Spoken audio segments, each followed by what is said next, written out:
Solved example first. In a triangle ABC, prove that fourth example cot A into cot B plus cot B into cot C plus cot C into cot A equal to 1. तर इथे multiplication आहे cot A आणि cot B मध्ये, नंतर cot B cot C आणि cot C आणि cot E यांच्यामध्ये multiplication आहे, नंतर ऍडिशन आहे आणि इट इज इक्वल टू 1 हे आपल्याला प्रूव्ह करायचंय. म्हणजे LHS side equal to RHS हे आपल्याला प्रूव्ह करायचंय. इन ट्रायंगल ABC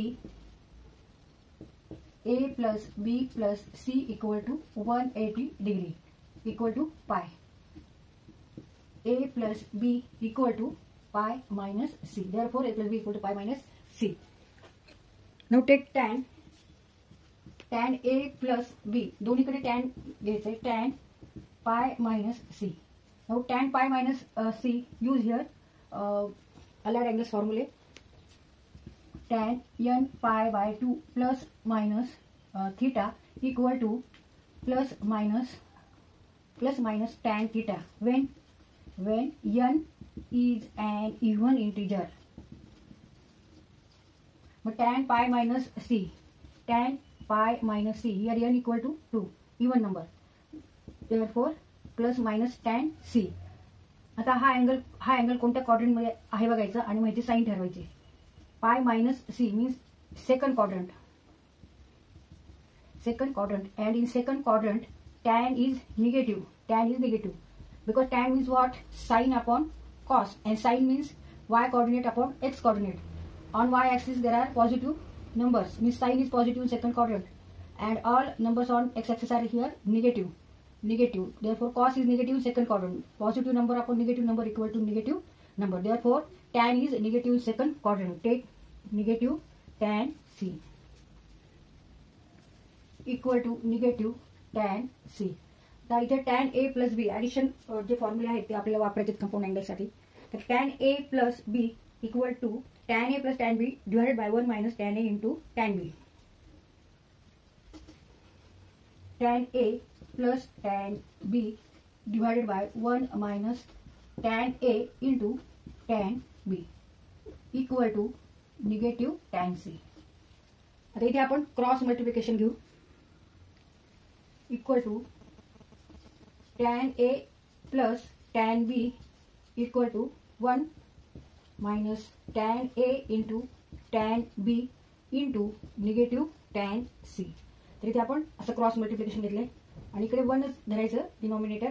मग 1 into tan A plus tan B equal to tan A plus tan B. आता इथे निगेटिव्ह tan C नी 1 ला मल्टिप्लाय करायचं आहे. Negative become here positive. tan A into tan B into tan C. tan A plus tan B equal to negative tan C plus tan A, tan B and tan C. Negative multiplication of two negative number equal to positive. Therefore take here positive. म्हणून तिथे आपण plus sign घेतलेली आहे. आता हे negative tan C आपण इकडे left hand घेऊ. tan A plus tan B plus tan C equal to tan A into tan B into tan C.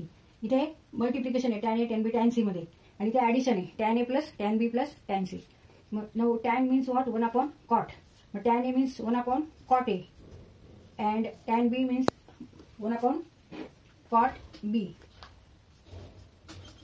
plus 1 upon cot C. आता इथे tan A tan B tan C. मग 1 upon cot A cot B cot C. एकदम जरी लिहिलं तरी चालेल. cot A cot B into cot C equal to take cot A into cot B into cot C into 1 upon cot A plus 1 upon cot B plus 1 upon cot C equal to 1. आता cot A cot B cot C नी 1 upon cot A ला multiply करायचं. तसंच cot A cot B cot C नी 1 upon cot B ला multiply करायचं. cot A cot B cot C नी 1 upon cot C ला मल्टिप्लाय करायचं. मग cot A into cot B into cot C divided by cot A किंवा 1 upon cot A plus cot A into cot B into cot C into 1 upon cot B plus cot A into cot B into cot C into 1 upon cot C equal to 1. आणि ह्यातल्या कोणत्या term cut होतात बघायचं. Cot A आणि cot A cut होतील कारण हे न्यूमरेटरला हे डिनॉमिनेटरला आहे. आपण लिहून घेऊ cot A cot B cot C divided by cot A plus cot A into cot B into cot C divided by cot B plus cot A into cot B into cot C divided by cot C equal to 1. मग cot A cut होतील. Cot B cot C. Now remaining terms are cot B into cot C plus cot A into cot C plus cot A into cot B equal to 1. It is equal to RHS side equal to LHS side. तर cot A cot B आपण आधी घेऊ. Cot A into cot B plus cot B into cot C plus cot A into cot C किंवा cot C into cot A cot C into cot A equal to 1. LHS equal to RHS.